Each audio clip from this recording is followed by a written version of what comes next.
to recall as a child there being a consensus that Cromwell was one of Britain's greatest men.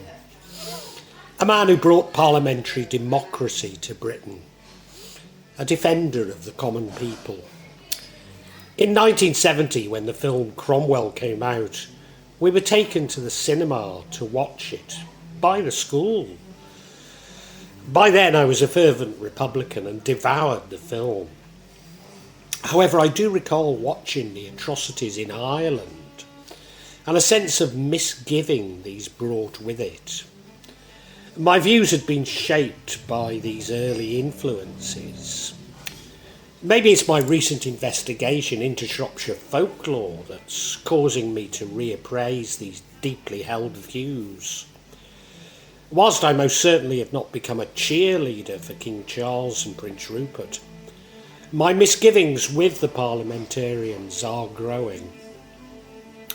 But I think this is my disillusion with politics in general that is forcing this reappraisal.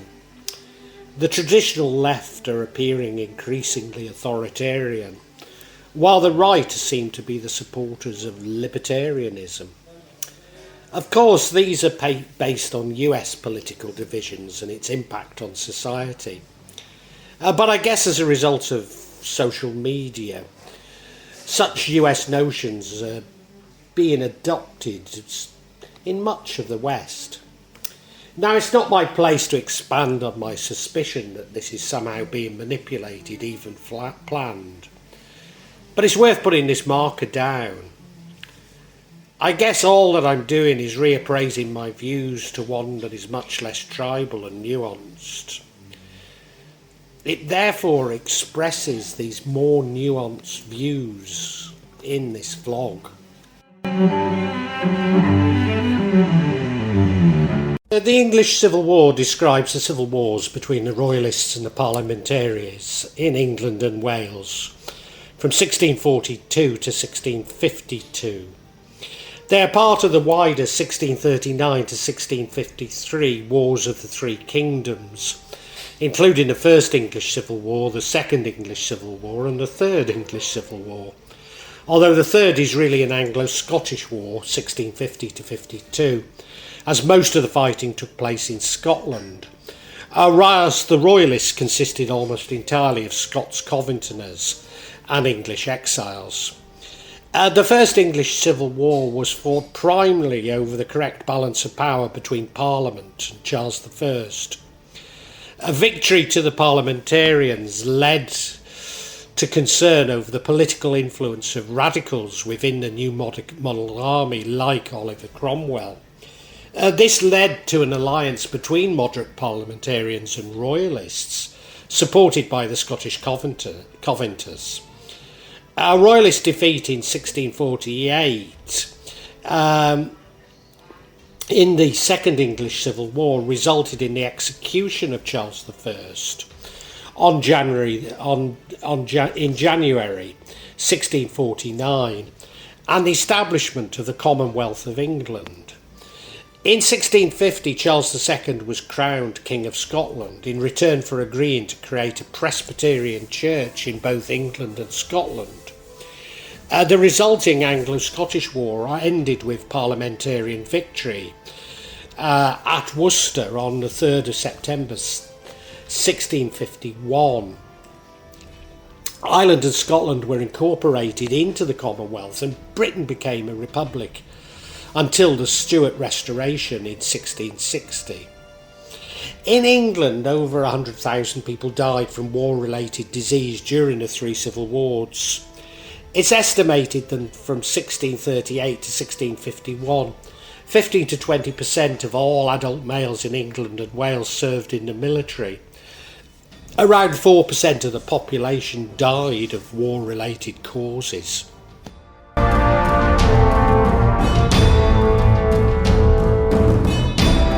The economic, social and political explanations for these wars are complex. They can broadly be categorised as tensions between a growing urban merchant class, augmented by freeholding farmers and almost feudal landlords of the aristocracy. In many respects, therefore, the Civil War may be characterised as an unfinished bourgeois revolution. But this paper's over significant and complex social relations. This was not simply an urban-rural conflict. If anything, it was more a south and east and north and west conflict. Specifically, when Charles I imposed drainage schemes on the fens in 1642, it disrupted the livelihood of thousands, and many saw the king as indifferent to public welfare, bringing much of eastern England into the parliamentarian camp. By this time, most Britons, with the exception of Ireland, were no longer Catholics. Often the Anglican Church is classified as Protestant, largely because it does not accept the authority of Rome. But this is somewhat misleading, particularly in this context. Nevertheless, at this time, around half of Britons were Protestants and, broadly speaking, Puritans. Charles I had been reintroducing more Catholic rituals into the Anglican liturgy, and this was resisted by the Puritans in eastern England and the Calvinist Scots Covenanters. However, such moves were welcomed in the more Catholic and Anglo-Catholic West. In particular, Charles I attempted to impose a new Book of Common Prayer on the Scots Presbyterians, and this resulted in what's known as the Bishop Wars between 1639 and 1640. Charles was forced to negotiate a truce and recall Parliament to fund his losses. But more significant was that this precipitated the Irish Rebellion of 1641. In today's more secular society, it's tempting to dismiss these concerns. But to the common people at the time, they were deeply personal issues related to their belief in salvation. I would characterise Charles I as something of a benevolent dictator, and that he genuinely believed that what he did in terms of law and religion was for the benefit of his nations. I guess the same could be said for all leaders, however repugnant we may find their actions. Certainly he had contempt for Parliament and did not respect its authority over a divine monarch. But until his execution, there was no other model to influence his views. Indeed, many of the flashpoints were due to him refusing to call and consult with Parliament. Specifically, he used increasingly devious and indeed unjust mechanisms to raise taxes, to avoid consulting with and recalling Parliament. Despite all this, many at the time blamed the King's advisers, especially the Earl of Strafford, rather than the King himself.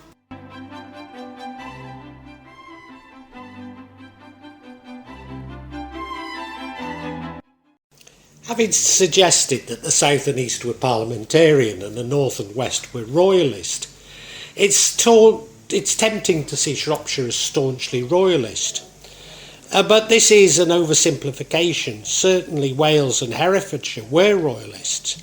However, Chester and Cheshire to the north were parliamentarian. This included the Puritan enclave of Wrexham in Wales, whilst Staffordshire and especially North Staffordshire to the east were also parliamentarian. To position in what is now the West Midlands and Worcestershire was much more complex, with both parliamentarian and royalist garrisons. This highlights the county's, and in particular Shrewsbury's, strategic position during the Civil War. Politically, Shropshire was predominantly royalist at the start of the Civil War. Of the county's 12 members of the Long Parliament called in 1640, 8 fought on the royalist side and 4 for the Parliament. These were Sir John Corbett, the MP for the Shire, Richard Moore for Bishop's Castle, William Pierpoint for Much Wenlock, and William Spurstow for Shrewsbury. Sir John Corbett of Adderley, a former sheriff of the county, was something of a focus for discontent. Even in 1630s, there were pockets that did not accept the Charles I's views on religion and taxation, especially the unjust ship money which unduly affected Shrewsbury. Shrewsbury in particular the foundations of the support for Parliament went back some decades amongst the merchants who supported the Puritan cause. For example, William Bright was paid £46 for his services as a preacher. The wealthy brewer and merchant draper William Rowley of Rowley's House and two former bailiffs, Richard Hunt and John Nichols, were prominent nonconformists. Control of the area was important to the king, as Shropshire was a gateway to the predominantly royalist Wales, as well as to keeping contact with the northwestern counties and western port links with Ireland. Parliamentary control of Shropshire was achieved with the capture of its last royalist garrison and one of the last garrisons in England, Ludlow Castle, by Parliament in 1646.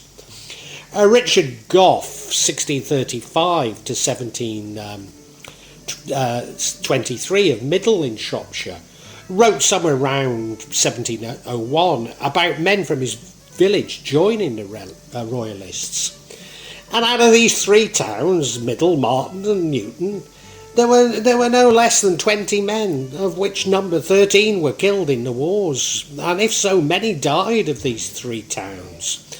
We may reasonably guess that many thousands died in that war.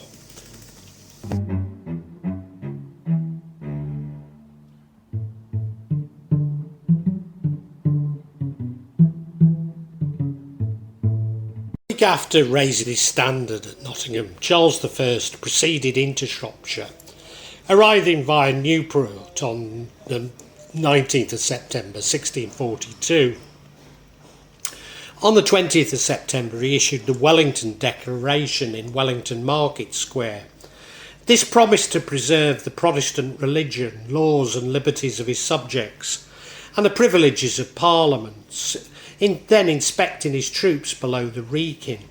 From Wellington he marched to Shrewsbury, where he was joined by his two sons, the Prince of Wales and James, Duke of York, and his nephew, Prince Rupert, and a great number of noblemen and gentlemen. It was then that the Shrewsbury Mint was established. The town's medieval walls, gateways and castle were repaired. Work continued until 1644 to maintain the defences and strengthen them with earthworks. Under Prince Rupert's direction, townfolks were compelled to join in the work themselves, or else pay for labourers. Prince Rupert certainly stayed in the manor house that is now known as the Prince Rupert Hotel. Indeed, in 1638, Charles I granted Shrewsbury its first mayor, Thomas Jones, a leading draper, who owned this manor house. By all accounts, the dashing cavalier Prince Rupert was well liked by the townspeople of Shrewsbury, especially the women. This relationship soured when he raised taxes and looted the town and countryside. Charles I remained in Shrewsbury until the 12th of October.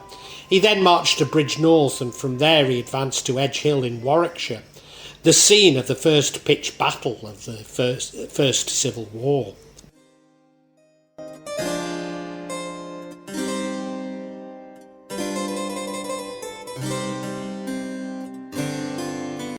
In January 1643, Charles I formally appointed Sir Francis Otley as Governor of Shrewsbury. The Parliamentarians, including Shropshire gentry, formed the Committee of Association for Warwickshire, Staffordshire and Shropshire in April 1643. At this stage, the parliamentary enclave in Shropshire stretched from the Staffordshire border to Loppington, just past Wem. In August, the Parliament garrisoned Wen. It was threatened by royalist forces under Lord Capel, who were forced to retreat by the parliamentary army arriving from Chester, which was a parliamentary stronghold. The women of Wem and a few musketeers beat Lord Capel and all his cavaliers, is a local saying. Early in 1643, King Charles I appointed three noblemen as regional lieutenant governors to govern and direct military operations in Wales and the Marshes.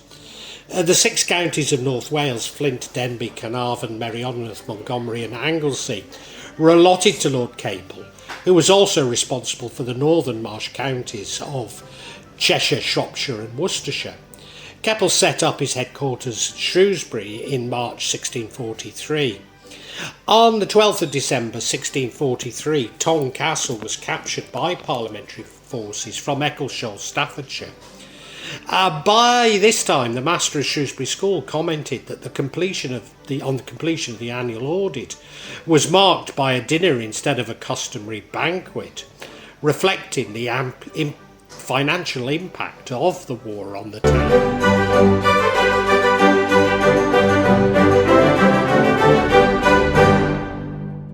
On the 13th of March 1644, Hopton Hall was recaptured by the Royalists. The parliamentary commander, Colonel Moore, did not surrender until after the final assault. The Royalist commander, Sir Michael Woodhouse, at his digression, decided not to grant clemency to the majority of his prisoners, and they were killed by their captors, throwing them into a muddy pit, something that is still remembered today and a great bone of contention during the Civil War in Shropshire. On the 25th of March, the Battle of Longford, with Colonel Thomas Mitten, an ancestor of Mad Jack no less, commanding 500 parliamentarians, headed for the Royalist strongholds of Lillishall Abbey and Lee Castle. He paused at Longford near Newport, which was garrisoned by parliamentarians, to rest his men. There, however, Sir William Vaughan and Colonel Robert Ellis, led by local Royalist forces, to find Mitten and rout him. The Royalists then besieged the small garrison, which took shelter in Longford Hall, which held out for a week before surrender to the Royalists on the 2nd of April 1644. On the 6th of April, Tong Castle was captured by the Royalists under the command of Prince Rupert. In the June, the king was in Shrewsbury during the campaign and led the Battle of Copredy Bridge. At this time, Wem was the only Wem remained a parliamentarian stronghold. In February 1644, Prince Rupert moved to Wales to take up his new post as President of Wales. In May of the year, however, he marched his available forces to Lancashire, leaving Oswestry garrisoned by a small force under the command of Colonel Edward Lloyd. At the time, the Royalists of the Oswestry garrison were responsible for the control of Wales and the marshes. With the absence of Prince Rupert, the local parliamentarians, led by Lord Denbigh and his cousin, Colonel Thomas Mitten, decided in June 1664 to take control of the walled town and castle. In July, Oswestry was besieged by the Royalists under Colonel Marrow, but it was relieved by Sir Thomas Middleton, who took Lord Newport's eldest son, Francis, and 200 men prisoner. This ceded most of North Shropshire to the parliamentary forces.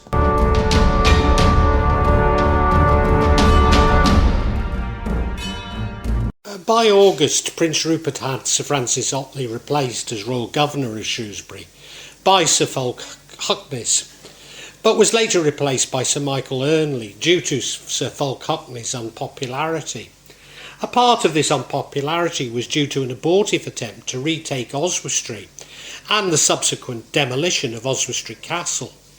In early October, Sir William Vaughan, the Royalist Governor of Shorewardine Castle, was captured by Major General Thomas Mitten. He was allowed back into the castle on the pretext of negotiating the garrison surrender, but tricked Mitten by raising a drawbridge and broke his parole. By the winter, Vaughan was appointed General of Shropshire and quartered his regiment around the county, leaving his parson brother James in charge of Sherwoodine.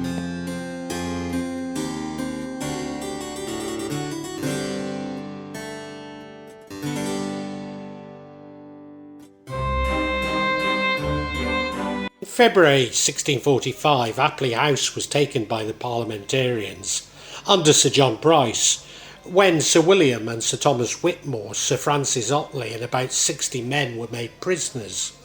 On the 23rd of February, Parliament captured Shrewsbury town by surprise, and the castle surrendered the following day. The governor, Sir Michael Earley, was wounded in the attack and died in April of either that or his wounds. Died of his wounds. At the surrender, Thomas Mitton, the parliamentary governor of Wem, in command of the parliamentary forces, took 16 pieces of ordnance, about 60 gentlemen and 200 soldiers. A local legend holds that Colonel John Bembo, uncle of Sir Admiral Bembo of Newport, led the attack from the Traitors' Gate on the River Severn. This is, however, contested. What is true is that Bembo was executed on the castle approach, along with Irish Catholic mercenaries garrisoned at the castle, although not on the same occasion. In the same month, they also captured Bethnal Hall from the late Royalists. Colonel Lawrence Bethnal had fortified his Bethnal Hall for the king. In March 1643, he commanded the garrison in a successful attack on a parliamentary plundering party led by Colonel Mitton of Wem. On the 12th of June, there was a battle at Stokesay near Ludlow. Fortunately, the Royalists surrendered, and this is probably the reason why Stokesay Castle remains so intact today. The Royalists were defeated and Sir William Croft was slain by the Parliamentarians. Stokesay Castle was captured and Cowes Castle and Sheridan also fell to Parliament that same month. By this time, only High Arkle, Bridgnorth remained in the hands of the Royalists.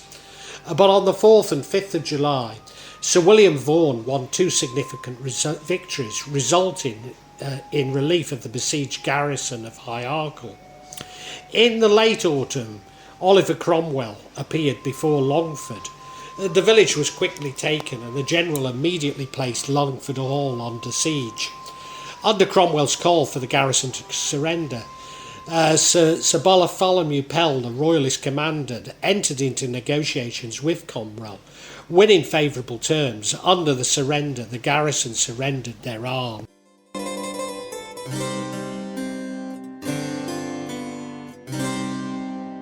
Clubmen were a local association of war-weary men who took up arms and banded together in an attempt to resist both Royalist and Parliamentarians, and to keep the war out of their regions. Clubmen uprisings tended to occur in areas that had suffered badly from plundering, free quartering of troops, and other depredations of war. Clubmen first appeared in Wem in December 1644, when 1,200 men assembled to protest against plundering by Royalist garrison at Stokesay Castle and Lee Hall. The clubmen were led by a parson of Bishop's Castle and local minor gentry. The movement spread throughout the counties on the Welsh border during the winter of 1644-5. On the 28th of March 1646, the Royalist garrison of High Arkle under Sir Vincent Corbett capitulated. In April, after a month siege, the Royalist garrison of Bridgnorth Castle surrendered to the Parliamentarians. And on the 9th of July, the Royalist garrison of Ludlow surrendered to Sir William Brereton. Sir William Brereton was a parliamentary commander of Cheshire, Shropshire, Lancashire and Staffordshire to threaten the Royalists on the northern marshes. In 1647, due to the fear of Royalist uprisings, led to Parliament ordered Shrewsbury re-garrisoned. Indeed, in 1654, Sir Thomas Harries led an abortive Royalist uprising to capture Shrewsbury Castle in a surprise attack. On the 4th of September 1651, Charles II and the Earl of Charles I and the Earl of Derby arrived at White Lady's Priory, fleeing from the defeat of the Battle of Worcester. Charles had his hair cut off and he disguised himself. He fled to Boscobel House, just inside Shropshire, where he was concealed during the night, and in the daytime he hid himself with Colonel Careless in the Royal Oak. Overnight of the 5th and 6th of September, he took a night ride to Madeley Court, where he hid at the barn, but was advised by the court's owner, Francis Wolfe, not to cross the River Severn for Wales. From Boscobel he went to Mr. Whitegrave's house at Moseley in Staffordshire on the 8th of September. Despite the Shrewsbury wool merchants being supporters of the parliamentary cause, the Civil War led to an end to monopoly on the Welsh wool trade. In particular, the restoration of Charles II in 1660, the drapers suffered the consequences. In the 18th century, as the turnpike system revolutionised transport and as Welsh capitalism developed, the importance of the Shrewsbury merchants declined, and by the 1790s the trade was dead. These developments coincided with the industrialisation, particularly of the Coalbrookdale Gorge. Deposits of coal, clay, tar and iron, often close to the surface across Shropshire, made it briefly the leading industrial county. Even Shrewsbury took on a much more industrial rather than mercantile nature. But maybe the impact was even more subtle in exposing the chasm between the more mystical beliefs of the marshes compared to the rest of England. As I previously argued, Shrewsbury really did not partake in the witch hunt of Eastern England, even during the turmoil of the Civil War. But the rejection of mysticism was a gradual process, which continues even with some revival in places like Bishop's Castle.